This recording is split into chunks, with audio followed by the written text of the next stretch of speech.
I think we are all aware that back pain is one of the most common presenting symptoms we will see in a healthcare office.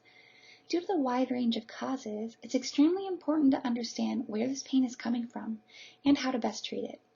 One rare but debilitating cause of back pain is an intradural extramedullary tumor, or IDEMT.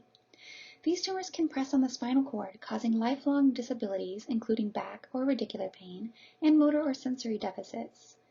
If the tumor is slow growing or the patient's not a good candidate for surgery, symptom management may be a good option. However, this might not be effective, and decompression surgery with total tumor resection via a laminectomy is often performed. As illustrated in Image 1, this procedure involves removal of a portion of the vertebral bone, which comes with significant risk of spinal instability, deformity, and lifelong postoperative pain. To reduce these risks, laminectomy with spinal fusion is an alternative technique. Fusion of the vertebrae, as seen in Image 2 on the right, improves postoperative stability. While both are effective at removing IDEMTs, no literature has been found investigating the clinical outcomes of laminectomy versus laminectomy with fusion in the treatment of IDEMTs. The goal of this study was to investigate 30-day post-operative outcomes of laminectomy versus laminectomy with fusion and the treatment of IDEMTs, with the hope that this will provide insight into the safest treatments for some of our back pain patients.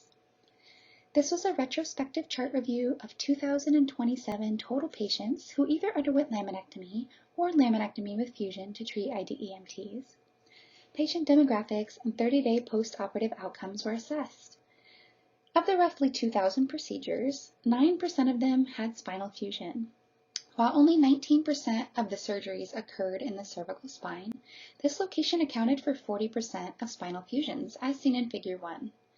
Additionally, Figure 2 shows that patients who received laminectomy with fusion were more likely to have a hospital stay longer than 5 days and had an increased likelihood of receiving blood transfusions. Prolonged hospital stays have been associated with increased risk of hospital-acquired infections, venous thromboembolisms, and increased financial burden, while blood transfusion carries a risk of disease, infection, and blood transfusion reactions.